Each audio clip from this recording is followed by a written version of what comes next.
আসসালামু আলাইকুম ভিউয়ার্স, আপনারা যারা ইউএস এর ফ্যামিলি ইমিগ্রেশনের বিভিন্ন ক্যাটাগরিতে F1, F2A, F2B, F3 বা F4 ক্যাটাগরিতে বিভিন্ন স্টেজে দীর্ঘদিন ধরে অধীর আগ্রহে ইন্টারভিউর জন্য ওয়েট করেন বা বিভিন্ন স্টেজে ওয়েট করছেন, তাদের জন্য আজকের এই ভিডিওটি খুবই ইম্পর্টেন্ট, গুরুত্বপূর্ণ একটা ইনফরমেশন। আমাদেরই এক ফলোয়ার ভিউয়ার্স, খুব দুঃখজনক একটা ব্যাপার, সে দীর্ঘ 17 বছর অপেক্ষা করার পরে ইউএস এর ফ্যামিলি ইমিগ্রেশন ভিসা সপরিবারে পেয়েছে।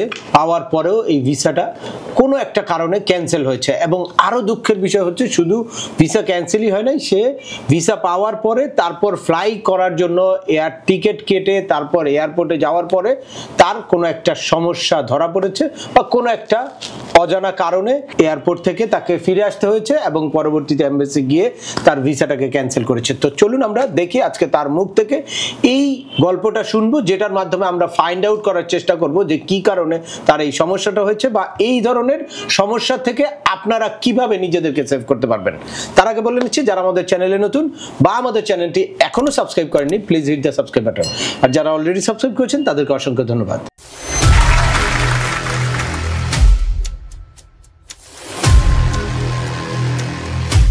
ওয়েলকাম ব্যাক, আপনাদের সাথে আছি আমি সিএম আমিনুল বাহার। আমাদের এই চ্যানেলে ইউএসএ, কানাডা, অস্ট্রেলিয়া, ইউকে সহ ইউরোপের বিভিন্ন দেশের ভিজিট, পড়াশোনা, ওয়ার্ক পারমিট এবং মাইগ্রেশন সংক্রান্ত বেশ কিছু আপডেটেড ইনফরমেশন আছে। আপনারা যারা যে টপিকসে ইন্টারেস্টেড দয়া করে ওই রিলেটেড সকল ভিডিওগুলো দেখবেন। এরপর ছোটোখাটো প্রশ্ন থাকলে ভিডিওর নিচে কমেন্টস করবেন। আর তারপরেও একান্ত কোনো ব্যক্তিগত পরামর্শ বা আমাদের কোনো সার্ভিস নিতে চাইলে ডিসক্রিপশনে থাকা হোয়াটসঅ্যাপ নাম্বারে অ্যাপয়েন্টমেন্ট বুক করে সরাসরি যোগাযোগ করতে পারবেন। অ্যাট দ্য সেম টাইম আমাদেরকে ইমেল করতে পারবেন এবং আমাদের ফেসবুক ও ইউটিউব চ্যানেলে ফলো করে সবসময় আমাদের সাথে যুক্ত থাকতে পারবেন।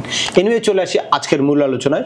সরাসরি আগে শুনবো আমাদের যেই ভিকটিম, যেই ভুক্তভোগী, যে আসলে দীর্ঘদিন অপেক্ষার পরে এই সমস্যাটা হয়েছে, তার মুখ থেকে কি হয়েছিল এয়ারপোর্টে বা কিভাবে তার ভিসাটা ক্যান্সেল হয়েছে। তো এটা আসলে খুব দুঃখজনক। ওনারও আসলে এটা শেয়ার করা খুব আনন্দের কিছু না, কিন্তু যেহেতু উনিও আমাদেরকে ফলো করে সবসময় বা এই কমিউনিটির মাধ্যমে বিভিন্নভাবে উপকৃত হয়েছে, সে কারণে অন রিকোয়েস্টে যাতে ওনার এই প্রবলেম থেকে আপনারা কোনো একটা মেসেজ নিতে পারেন বা পরবর্তীতে আপনাদের যাতে এই ধরনের প্রবলেম না হতে পারে, এ কারণে উনি আসলে আমাদেরকে একটা সাপোর্ট দিচ্ছে। বা এই আমাদের ভিউয়ার্সদের উদ্দেশ্যে বলবো যে এটা অনেক ক্ষেত্রেই অনেকে বলতে চায় না, মানে মানসিকভাবে উনি বিপর্যস্ত, তারপরে ওই জিনিসটা শেয়ার করছে শুধুমাত্র আপনাদের স্বার্থে, আপনারা যাতে মানে সতর্ক হতে পারেন সেই জন্য।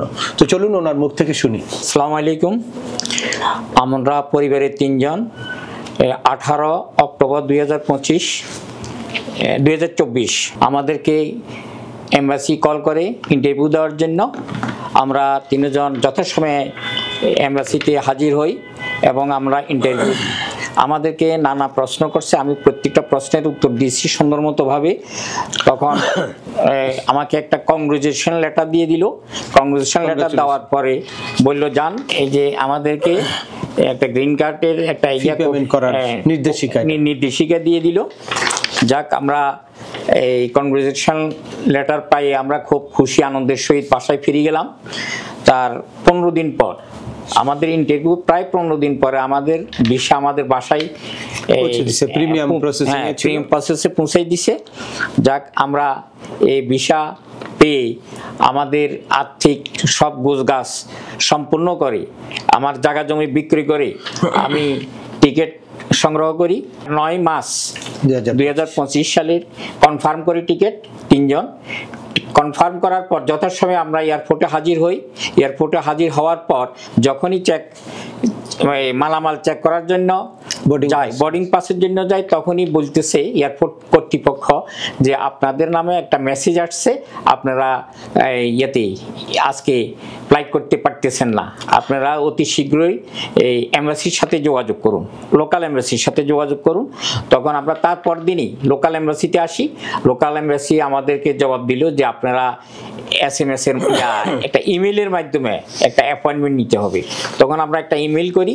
ইমেল করার পর আমরা আবার আমেরিকাতেও যোগাযোগ করি, সেখান থেকেও ইমেল দিছি, আমরাও দিছি ইমেল।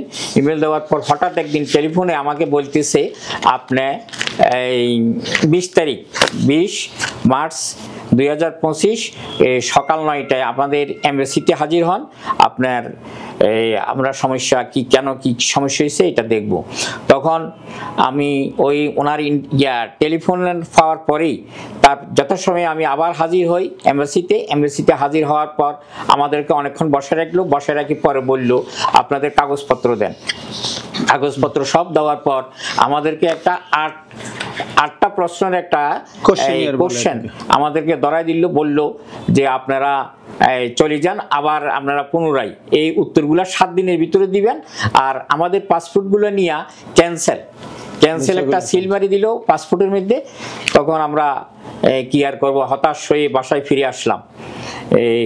এবং 7 দিন পরে ইন্টারভিউ দেওয়ার জন্য আবার 7 দিন পরে মেসেজ দেওয়ার পর তারপর পুনরায় একটা মেসেজ দিব কবে নাগাদ ইন্টারভিউ আমরা পাইতে পারি। এটা হয়তো 2 মাস হইতে পারে, 3 মাস হইতে, ওইটা বলা যায় না, অনিশ্চিত। তখন আমরা কি করব, বাধ্য হয়ে সিএম আমিনুল বাহার, উনি একজন লয়ার, ওনার কাছে হাজির হলাম। ওনার থেকে পরামর্শ নেওয়ার জন্য আজকে আমি ওনার অফিসে উপস্থিত। ওকে, আসসালামু আলাইকুম। ধন্যবাদ আপনাকে। আসলে এরকম কোনো সিচুয়েশনে আমি অত্যন্ত ব্যথিত হই, মর্মাহত হই, কারণ লাস্ট 5 ইয়ার্স মানে নিজের অনেক ব্যস্ততার মাঝেও চেষ্টা করছি প্রত্যেকটা ইনফরমেশন দিয়ে আপনাদেরকে সচেতন করতে, সতর্ক করতে। তো তার মধ্যে আমাকে ফলো করে বা আমার ভিউয়ার্স কেউ যদি, বা আমার মানে ওনাদের অনেক রিলেটিভ বিভিন্ন সময় আমার কাছ থেকে বিভিন্ন সার্ভিস নিয়েছে, তো মানে জানা সত্ত্বে হয় ভিডিওগুলো প্রপারলি দেখলে অনেক কিছু ক্লিয়ার হয়ে যায়। আর কেউ যদি ওইভাবে, যে সবার আসলে ধৈর্য সুযোগ থাকে না সব ভিডিও দেখে সব কিছু বোঝার, আর ভিডিও দেখার পরেও আপনাদের উচিত যে কোনো একটা এক্সপার্টের সাথে পরামর্শ করে তারপর ফাইলটা সাবমিট করা, বা ইন্টারভিউর আগে অ্যাটলিস্ট রিভিউ করা কোনো একটা এক্সপার্টের সাথে।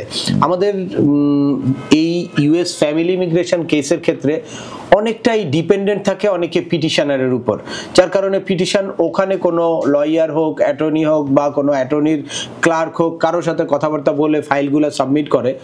সে কারণে মেইন যেই বেনিফিশিয়ারি বা অ্যাপ্লিকেন্টের সাথে ওই এক্সপার্টের মানে যোগাযোগ তেমন একটা থাকে না, যার কারণে ওখান থেকে যদি প্রপার মেসেজ বা ওই অ্যাটর্নি, ওই লয়ার যদি খুব সিরিয়াস না হয়, তাহলে কিন্তু পিটিশনারের কাছ থেকে সেই মেসেজগুলো, সেই ইনফরমেশনগুলো পাস হয় অ্যাপ্লিকেন্টের কাছে। তো এখানে একটা গ্যাপ তৈরি হয়ে যায়। তো এই গ্যাপের কারণে বেশ কিছু মিস্টেক হয়ে যেতে পারে, বা অনেক কিছু খুঁটিনাটি জিনিস, সব কিছু ঠিক থাকলে তো ভালো, দেখা যায় যে কোনো একটা ইনফরমেশন কি আমি হাইড করতে পারবো কিনা, বা টেকনিক্যালি এটা অ্যাভয়েড করলে প্রবলেম আছে কিনা, এরকম কিছু ইস্যু থাকে, যেই জিনিসগুলো নিয়ে কোনো এক্সপার্টের সাথে পরামর্শ করা উচিত, বা কোনো এক্সপার্ট আপনার সব ডকুমেন্টগুলো দেখলে তখন কোন জায়গায় কোন প্রবলেমটা বা এই প্রবলেমটাকে কিভাবে আপনারা সলভ করতে পারেন সেটা নিয়ে হয়তো আলোচনা করবে। এজন্য আপনারা কোনো এক্সপার্টের সাথে পরামর্শ করবেন, অথবা আমার এই রিলেটেড ভিডিওগুলো আমি চেষ্টা করি আমার চ্যানেলে প্রত্যেকটা ইস্যু নিয়ে কথা বলে ক্লিয়ার রাখতে। আপনারা এই রিলেটেড সকল ভিডিওগুলো দেখবেন। তো আজকে ওনার ক্ষেত্রে যেই প্রবলেমটা, এটা নিশ্চয়ই মানে ওনার ডকুমেন্ট সাবমিশনের ক্ষেত্রে কোনো রকম কোনো কনফিউশন ছিল, যার কারণে ভিসা দিয়ে দিয়েছে। ভিসা দেওয়ার পরেও একটা মানে ইউএসএর স্টেট ডিপার্টমেন্ট থেকে উনি ইউএসএতে যাওয়ার আগ পর্যন্ত আরেকটা রিভিউ হয় সব ডকুমেন্টগুলা। তো ওই সময়ের মধ্যে কোনো যদি কোনো মিসম্যাচ থাকে, কারণ ভিসা অফিসার খুব অল্প একটা সময় পায় টোটাল ডকুমেন্টগুলো রিভিউ করার ক্ষেত্রে, তো সেক্ষেত্রে সে মানে কনফিউজ না হলে অনেক ক্ষেত্রেই দিয়ে দেয়। আর কনফিউজড হয়ে গেলে সে এরকম একটা কোশ্চেনিয়ার, উনি যেই কোশ্চেনিয়ারটা আজকে পেয়েছে, এ ধরনের কোশ্চেনিয়ার অনেক ক্ষেত্রেই আপনারা দেখবেন যে ওই ইন্টারভিউর পরে এরকম কোশ্চেনিয়ার দিয়ে দেয় যদি সে কনফিউজড হয়। আর সে কনফিউজ না হলে ভিসাটা অ্যাপ্রুভ করে ফেলে। তো কিন্তু সে ভিসা অ্যাপ্রুভ করার পরেও ভিসার একটা নির্দিষ্ট মেয়াদ থাকে, বা ভিসাটা দেওয়ার একটা সময় থাকে, বা ভিসা নেওয়ার পরে তারপর ফ্লাই করার যে গ্যাপটা থাকে, এই গ্যাপের মধ্যে ইউএসএর স্টেট ডিপার্টমেন্ট সরাসরি এই ডকুমেন্টগুলো আবার রিভিউ করে। তো সেই রিভিউতে কোনো জায়গায় যদি কোনো কনফিউশন অ্যারাইজ করে, তাহলে আপনাকে কিন্তু ফ্লাইটে ওঠার আগ পর্যন্ত আপনাকে আটকে দিতে পারে, বা আপনার ভিসাটাকে ক্যান্সেল করতে পারে। আর আপনারা জানেন যে এখন ট্রাম্প প্রশাসন ক্ষমতায়, যারা মানে প্রচন্ড ইমিগ্রেন্ট বিদ্বেষী, এই আইন দ্বারা স্বীকৃত যেই প্রক্রিয়াগুলো আছে এই প্রক্রিয়াগুলো কিন্তু কিছুতেই বন্ধ করার সুযোগ নাই তাদের, কিন্তু স্লো ডাউন করতে পারে, অ্যাট দ্য সেম টাইম কড়াকড়ি আরোপ করতে পারে যে এই আইনগুলোকেই তারা আরো আগের থেকে আরো অনেক বেশি যাচাই বাছাই করবে। খুব সামান্য কিছু প্রবলেমের কারণে ভিসাটাকে বাতিল করতে পারে বা ইন্টারভিউটা ক্যান্সেল করতে পারে বা আপনাকে ইউএস এর মানে এই যাওয়ার প্রসেসিংটা ডিলে করতে পারে। সে কারণে এখন আপনারা যারা ইন্টারভিউ ডেট পাবেন বা প্রসেসিং এর প্রত্যেকটা স্টেজে আরো বেশি সতর্ক অবস্থায় থাকতে হবে। তো আজকের ভিডিওটি আর দীর্ঘায়িত করছি না, আশা করি এই ভিডিও থেকে আপনারা যারা ইউএস এর ফ্যামিলি ইমিগ্রেশনের বিভিন্ন স্টেজে আছেন তারা যে ভিসা পাওয়ার পরেও ফ্লাইট করার আগে আপনাদের ভিসা বাতিল হতে পারে এই জিনিসটা সম্পর্কে একটা ক্লিয়ার ধারণা পেয়েছেন, বা আপনারা প্রপার ভিসা আবেদন, প্রপার ডকুমেন্টেশন সাবমিট কতটুকু জরুরি এই ব্যাপারে আপনারা একটা ক্লিয়ার মেসেজ পেয়েছেন। তো তারপরেও আপনাদের যদি এই সংক্রান্ত কোনো রকম কোনো প্রশ্ন থাকে অবশ্যই আমাকে কমেন্টস করে জানাবেন। আর ভিডিওটি ভালো লাগলে বা তথ্যবহুল মনে হলে লাইক দিয়ে আপনার বন্ধুদের মাঝে শেয়ার করে দিবেন যাদের এই ইনফরমেশনগুলো অত্যন্ত প্রয়োজন। আবার দেখা হবে নতুন কোনো গুরুত্বপূর্ণ টপিকস নিয়ে। সে পর্যন্ত সবাই ভালো থাকবেন, সুস্থ থাকবেন এবং আমাদের চ্যানেলের সাথেই থাকবেন। আল্লাহ হাফেজ।